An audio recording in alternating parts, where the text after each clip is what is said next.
এক ছিল ছোট্ট একটি গ্রাম। গ্রামের পাশেই ছিল ঘন সবুজ একটি জঙ্গল। সেই জঙ্গলের ধারে পড়েছিল একটি বিশাল গোল কুমড়ো। গ্রামের সবাই সেই কুমড়ো দেখে অবাক হতো। বাপরে, এত বিশাল কুমড়ো! আমি তো জীবনে এমন বড় কুমড়ো কখনো দেখিনি। এটা কি সত্যিই কুমড়ো, নাকি কোনো জাদুর জিনিস? না রে ভীরু, এইটা কোনো জাদুর কুমড়ো নয়। এটা নাকি একটা ভূতের বাড়ি। এই কুমড়োর পাশে কেউ যায় না, সবাই খুব ভয় পায়। চল, কোনো বিপদ আসার আগে তাড়াতাড়ি বাড়ি ফিরে যাই। হে, চল, তাড়াতাড়ি চল।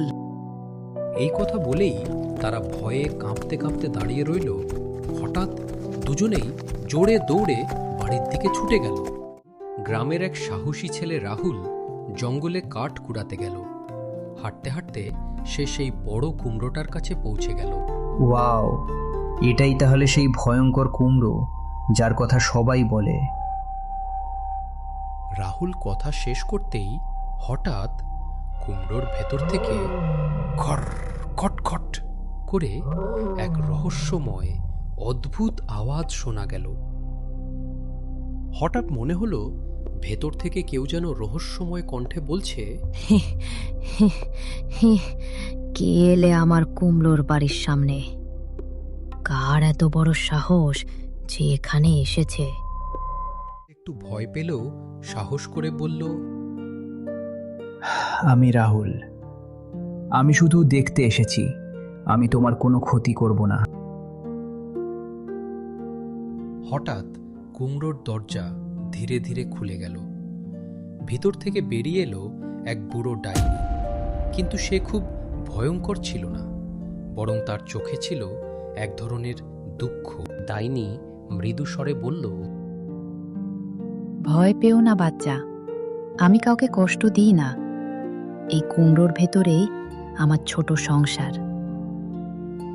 রাহুল অবাক হয়ে কুমড়োর ভিতরে ঢুকে দেখল একটা চুলা আর অনেক জাদুর বই।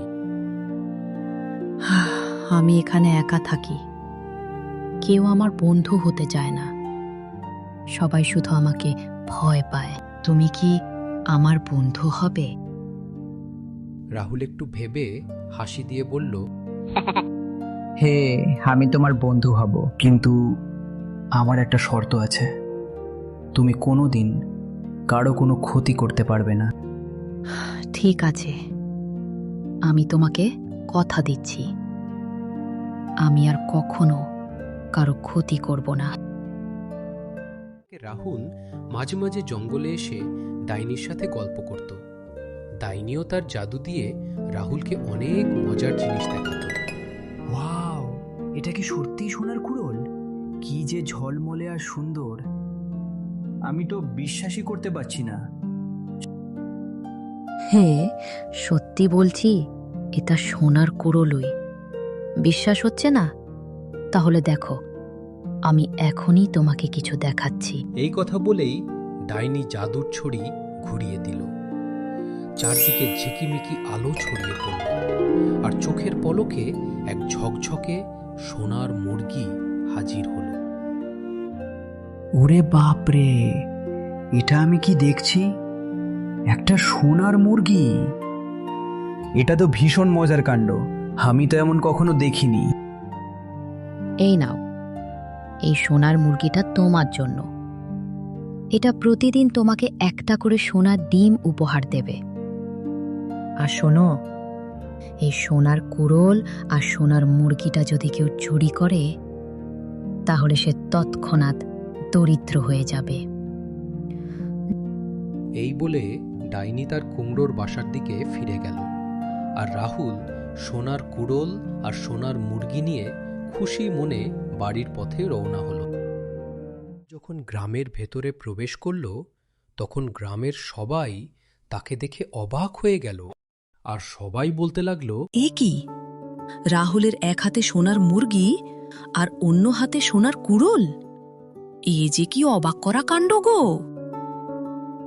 হেই রাহুল, তোর হাতে এসব কি দেখছি? এই সোনার মুরগি আর কুড়োল তুই কোথা থেকে পেলি বলতো? তারপর রাহুল ধীরে ধীরে সবকিছু খুলে বলতে শুরু করলো। কিভাবে সে জঙ্গলে গিয়েছিল আর কিভাবে ডাইনির সাথে তার দেখা কেউ আর হয়েছিল। ডাইনিকে ভয় পেত না। সবটাই। ধীরে ধীরে সবাই তার কাছে যেতে শুরু করলো, আর একসময় ডাইনির সাথেই সবার বন্ধুত্ব হয়ে গেল।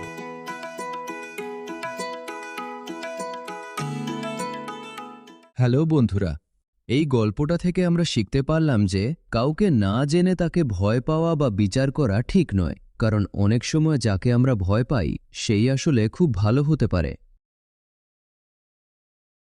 আর যদি তোমাদের এই গল্পটা ভালো লেগে থাকে তাহলে ভিডিওটিতে একটি লাইক দিও, আর এমন আরও সুন্দর গল্প শুনতে আমাদের চ্যানেলটি সাবস্ক্রাইব করে পাশে থাকা বেল আইকনটি অন করে দিও।